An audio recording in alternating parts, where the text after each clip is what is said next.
You're listening to Exopolitics Today with Dr. Michael Salla, your source for the uncensored truth regarding the human, extraterrestrial, global, and political agenda. Click the like button and subscribe to this channel.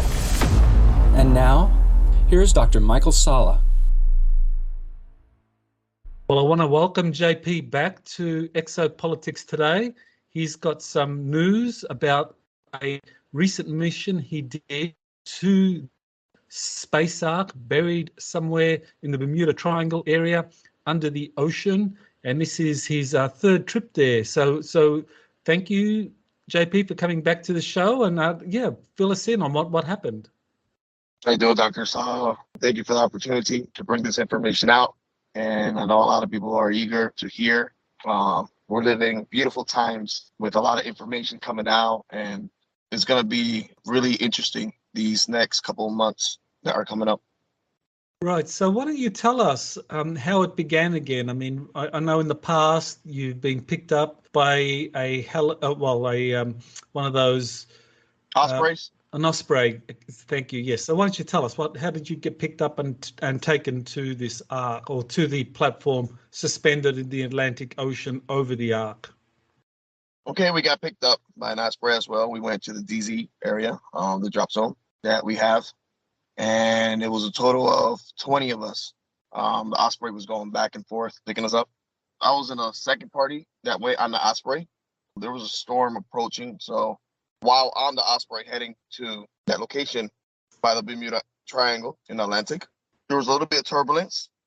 But once we passed the turbulence, there's a pulsating field in the Bermuda Triangle that once you pass it, there's like a major magnetic field turbulence with instruments and all that. So some of these ospreys are done differently in the mechanics when they fly through these magnetic field kind of things. And I think that's because of the activation of the arc. Scientists have found that these arcs, they've been activating on and off all these years when things get close to it. I think it's to call the attention to whoever's getting close to the arc. So when the arc senses when anything gets close to it, it could be a boat, it could be aircraft, and it sends an electromagnetic pulse. And whatever instrument that this boat or aircraft has, it messes it up, and that's what causes most of these crafts or most of these boats to just disappear. That's a pretty big one, because this arc, you're saying, is really at the center then of the mystery behind the Bermuda Triangle, where for I guess many decades the planes and ships have disappeared, and people have always speculated about what that is, and some thought it might be due to a giant crystal that was built by the Atlanteans and sank somewhere there off the Bimini Islands. But you're saying it may actually be, or that it's due to this giant space arc that there is activates also, some way. There is a city that is actually near this arc. I don't know nothing about it, but there is something ancient around these arcs that is like a city. But this is coming from the arc. We figured out that this pulsating magnetic field that gives like this energy that comes out from the ocean, it comes out from the arcs when they activate, when things get close to it. So, but now it is activating completely. Like their activation is on. Well, because this massive naval ship is there, that's why it's still active. It's sensing this ship that is on top of it.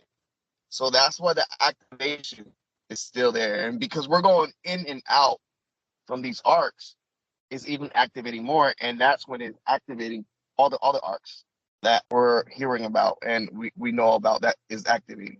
So it's kind of interesting the way it senses objects around it, and to see if the object is smart enough to interact with it. And then there's like certain levels of these arcs to see how advanced each civilization, because now they're finding out that, well, we get to that later. But we got on the Osprey, we passed this turbulence, and we got on this naval ship. Let me write this down for me not to forget to go back onto it, because it's really important for me to get back onto that. Okay. So we got into the ship, and there's a lot of nations on these ships. But from our place where we're coming from, there's a total of 20 people that were ready to go down. We get there, we land. Once we land, everybody's information, different nations are there. Can you describe who the 20 people were that you went with? Was that like There were military? there were archaeologists, people that are doctors in different kind of language and deciphering different kind of languages. A lot of military personnel, I was included. So there was like a total of 8 professionals that study about ancient civilizations and languages and all that. So 8. There's 8 type of scientists and archaeologists going down. I didn't get the specifics because they really keep a hush-hush. You know, we're just there to just, you know, go with them. And if something goes wrong or something goes down, we're there for protection. And we're there to guide the people that haven't been there and to debrief the new people that go in, to tell them what to expect. Because they go through this training before, somewhere in the United States. They go through this training before going to these arcs, because the atmosphere is different, the pressure is different. And when I got there, there was 2 TR-3Bs there parked on top. There was 2 TR-3B in each side of the naval ship, the donut naval ship there. And there was one that it was humming. It was ready to take off. And when we got there, we saw that, and everybody's like, whoa, holy crap, whoa, that's an awesome looking type of craft and all that, because you can see it. And they're floating, but they do have legs that stick out and all that. But the one that was humming, it was already floating on the part of the ship that it was designated to be on. So I never seen it in the 3 times I've been there. This was the 3rd time, and I never seen TR-3Bs up close like that. Not unless one time when they picked me up a couple of years ago. But this was at night. You can't see as much details when you see it in daytime. They're kind of interesting looking. Mm-hmm. They had 2 guards in each and one of them. They were guarding these ships, and nobody can approach. There was like a red line, and you had to show a certain ID before approaching these particular ships. Not unless you're part of the crew, you couldn't get in these ships. So it was kind of interesting to see. One was activated, and then when we got into the elevator, that one that was activated just zooped up, went like pointed to the moon, and it just went zoop, and you can hear the sonic boom, and it just disappeared, like heading towards the moon. And everybody's like, the jaw dropped from everybody. What the hell was that? That shit was crazy, you know? And the other one was still there. But before heading to the elevator to go down to the Arc, we all saw it took off, and holy crap. And how big was it? I mean, we're talking like the TR-3B described, where it's like 600 feet in diameter, or we're talking something smaller? It was big. It was big. It looks like a similar to a size to a little bit smaller from of a C-130. It's a little bit smaller from a C-130, but it's big. You can possibly fit like probably 11 people in that. So your group of 20, both military and scientists, archaeologists, now you go there and you meet other teams. You said there was a multinational team. So who were the other nations involved? We do our own research, and they go down and they do their own research.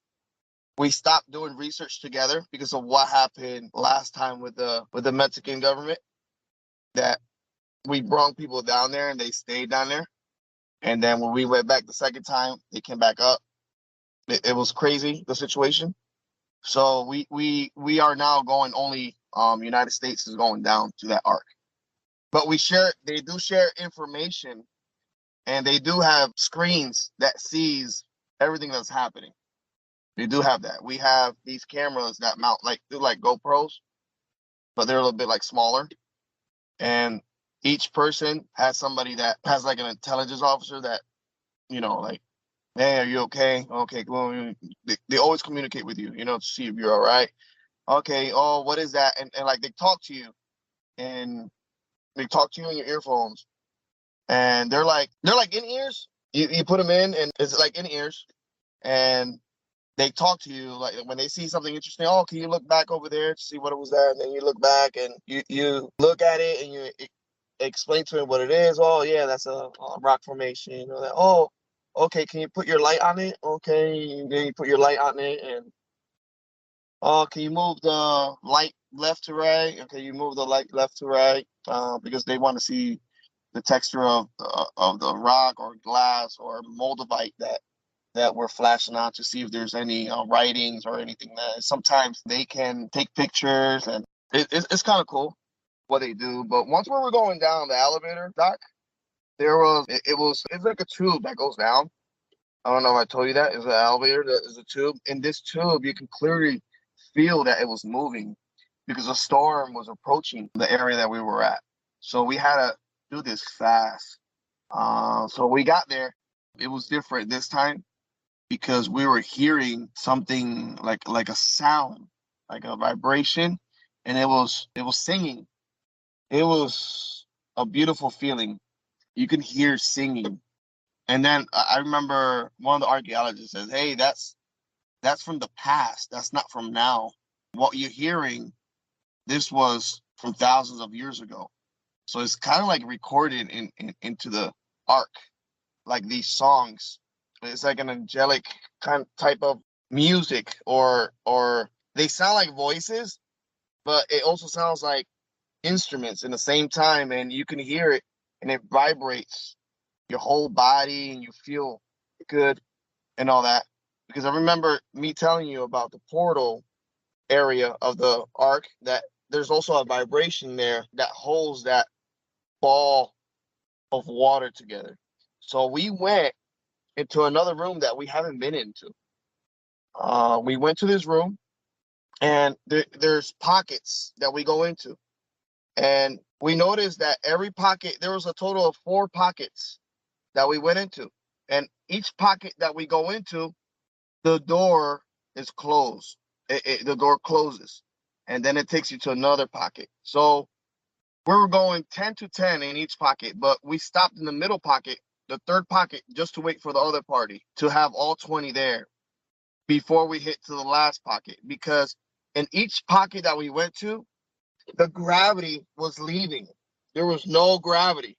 So once we got to the third pocket of this particular room, you can see stuff start floating, and you can literally jump like 5 feet or 6 feet in this third room.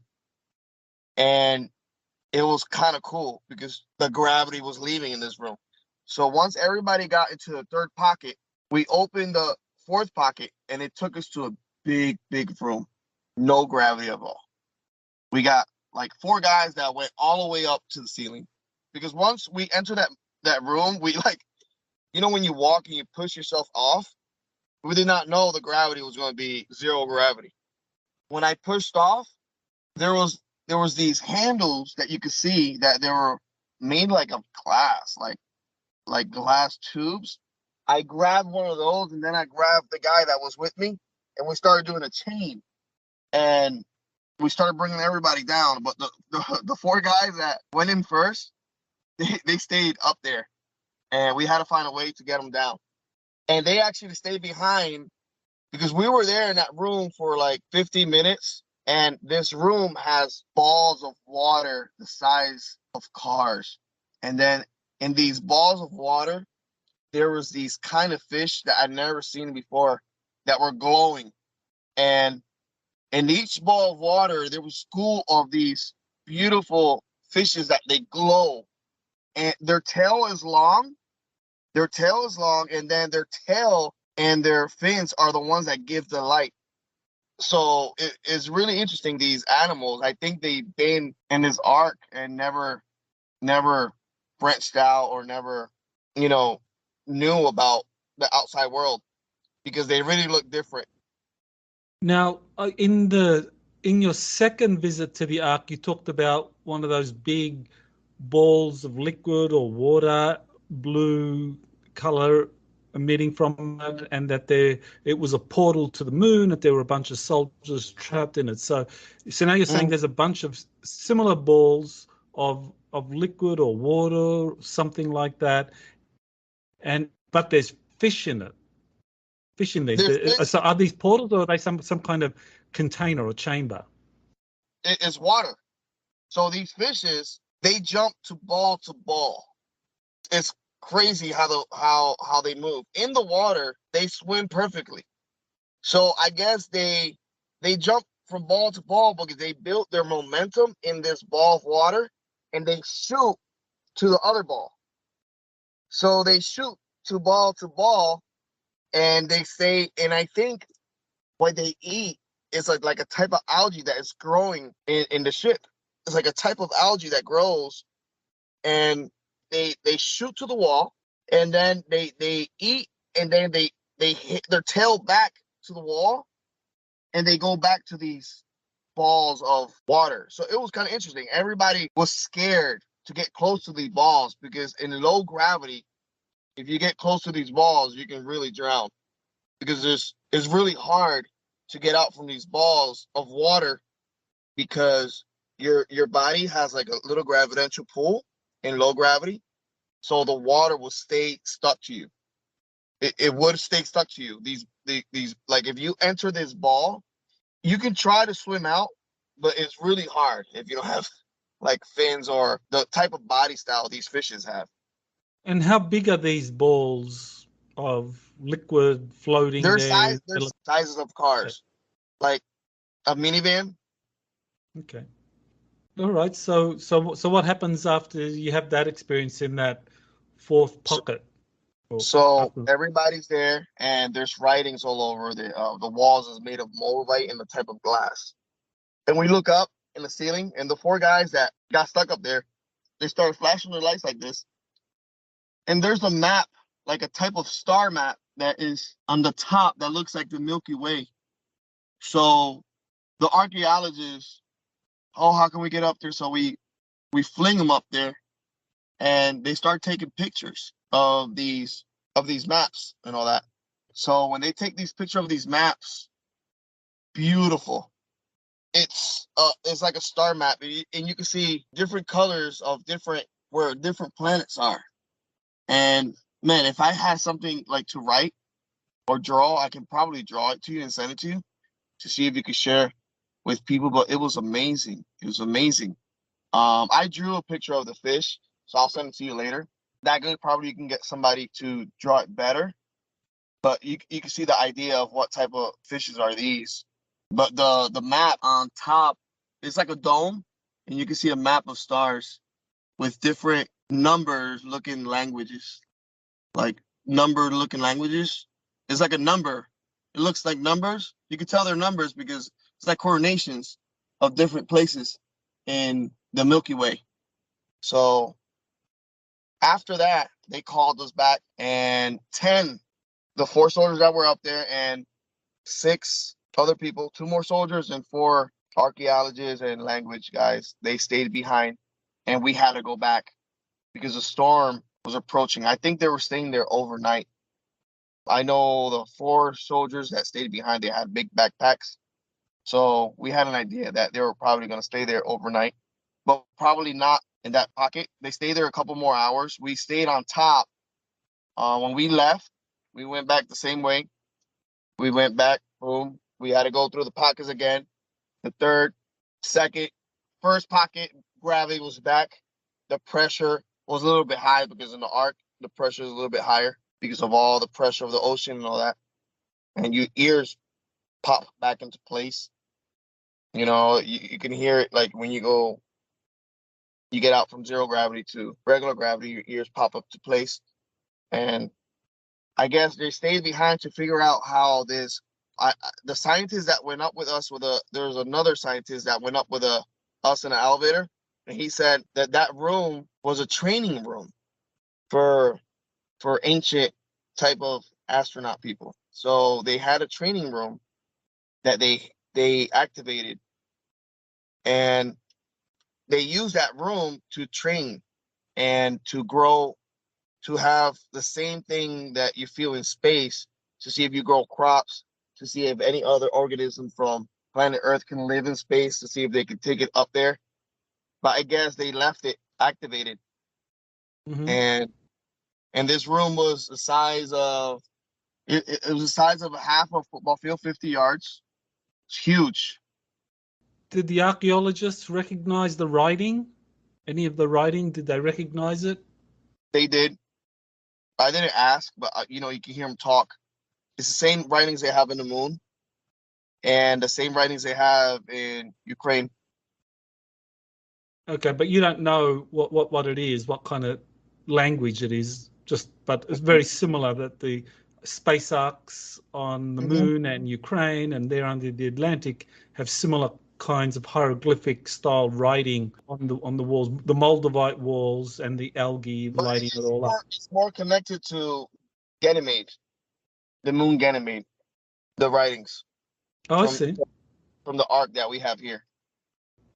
When you say the moon Ganymede, now when you were on the moon you were on Ganymede and you talked about going to these different ancient sites, but you never spoke about an ark there on Ganymede. Is there an ark on Ganymede, or is these just ancient ruins up there that you saw? There's ancient ruins, but the language they are in these ruins.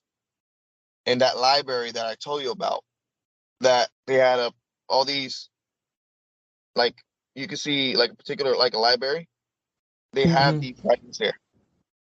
And so you recognize that it was very similar writing, hieroglyphs in the ancient ruins on Ganymede with what you saw on the arcs on the moon and in the Atlantic. Yes. Interesting. It's quite interesting. Okay, and so was the kind of mission accomplished? I mean, were the commanding officers, were they happy with what you guys did? They kind of got mad of people floating away from each other when we first entered the fourth pocket, because we needed to stick together, because we didn't know what was in that room. It was probably we don't know if these fishes were aggressive, but we saw them eating off the wall, so I don't think they were meat eaters. They were not piranha kind of fishes, But other than that, yeah, they were just next time stick together, think ahead, and make sure everything is good with each other. Now I guess we don't have much more time left. So you at the beginning you talked about a city, an ancient city down there. Now is this something that's around the Ark? Is it connected to the Ark? It's like a half a mile away from the Ark. I heard people talking about this particular city is like an ancient ruin. Maybe that's the ruin that people talk about that has the glass pyramid, or I don't know. I know there's an ancient city there, and they have sent people over there to check out the city. Remember, the Ark is not buried into the ocean floor. It's literally on top of the ocean floor. So it sits on top. But it's been there so long that the sand does what the sand does to the Egyptian pyramids. Sometimes the sand goes away, sometimes the sand covers it. So yeah, it literally sits on top. And that city, it sits on top of the ocean, but it's also buried with ocean sand. Mm-hmm. Now, in the past, you've talked about the arcs activating. Is the arc in under the Atlantic activating as well, and what's it doing? What do you mean? Is it activating? You said some of the other arcs were activating, whether they were heating up or whether they began moving. Yeah, they're still heating up. They're still activating. All these arcs are activating in their own unique way. I think each arc had a different purpose on Earth, so they activate differently. I think it's to check if we're advanced enough to experience its whole power of what is the arc. They were talking in the naval ship, on top of there in the briefing. They were saying that these arcs, past civilizations have visited these arcs, but they never got as far as we got in activating these arcs. Because there have been past civilizations that tried to activate these arcs. And what happened was when they close again, something massive happens, a massive extinction, or something happens to the earth. It could be a catastrophe or something like that. So that's why everybody is taking precaution and doing this really carefully, because there have been other civilizations that have visited these arcs but never got as far as than us. We don't know why. And we don't know where these civilizations are, but the documents on the walls, that these things have been activated before, the scientists know when it was. I don't know a particular date. When was the last activation of these arcs? So do the authorities or the officials in charge of this project, do they still think these arcs are going to start floating and appearing before people? They still think that, but if something wrong happens, I don't know what's going to happen. I guess it's whoever in charge. If we go straight through and these arcs activate, they will fly up. They will. Mm-hmm. If we activate them the right way. Yeah. The arc is basically studying. They're living. They have to be living. They're living. The way they activate from different room to room, it's like a super advanced AI or organism that knows. It knows. So it's just, I think it's like to see if we're ready or not, like to see if we're ready. And it looks like we're ready because we're almost like 3/4 of the arcs activating. So each room we're figuring out what these rooms were. It's exciting. If these arcs activate completely, what are they going to do? Is it going to save us?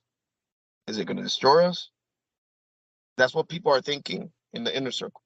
They're scared. Okay, if it activates, what is going to happen?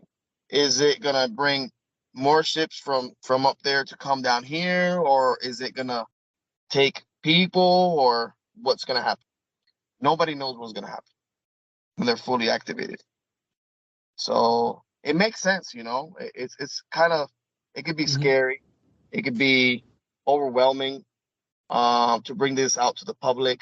It could be religion changing. This can affect the way people see humanity if they bring this particular subject up. But I kind of understand the precaution of each nation they're taking with these arcs, because we don't know what's going to happen when they're fully activated or when they stop activating and something happens. Do you know of any plan to officially disclose these arcs to the public? I'm not sure. I don't know what's going to happen with that. I heard that they were going to talk about these arcs to different part of people around the world to see if everybody agrees to bring out the same information at once to not cause massive hysteria or massive craziness among people. When this comes out, it has to be serious, it has to be a massive news, or like what happened with Congress.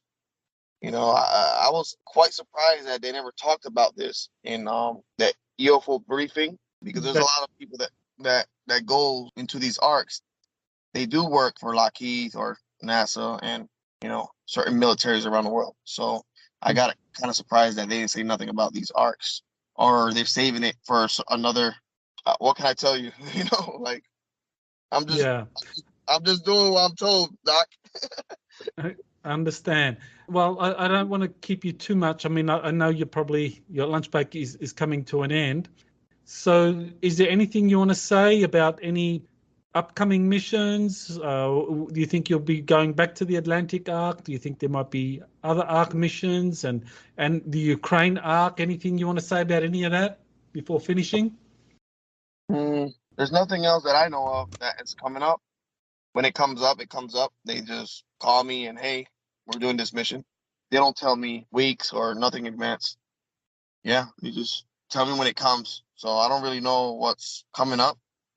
I know those 10 people are still down there in the Ark and they're still doing research. And I'm excited to see what they find out. If we do go back, maybe to get them again. Hopefully I'll be part of that party to pick them up again. So when did this mission happen? The one that you just completed? Friday. Okay. Okay, great. So that would be May 20. So May 20, you did that, your third mission to the Atlantic Space Ark. And it was in between 11 to like 5. Excellent. Everybody got a suntan. Okay, how did you get a suntan if you're going down into the Ark? We stayed literally an hour and a half in formation on the ship. I see. Checking everybody. They check everybody before going down to the Ark or entering the areas of the ships. So you stay in formation in the sun. Okay.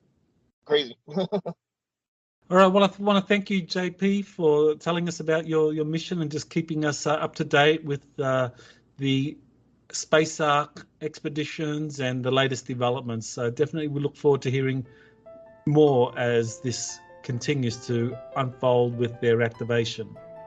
Awesome. Doc, thank you for the opportunity. God bless you and everybody, whoever's hearing this, I say it again, if you do have information on this, just talk about it, don't hold it in.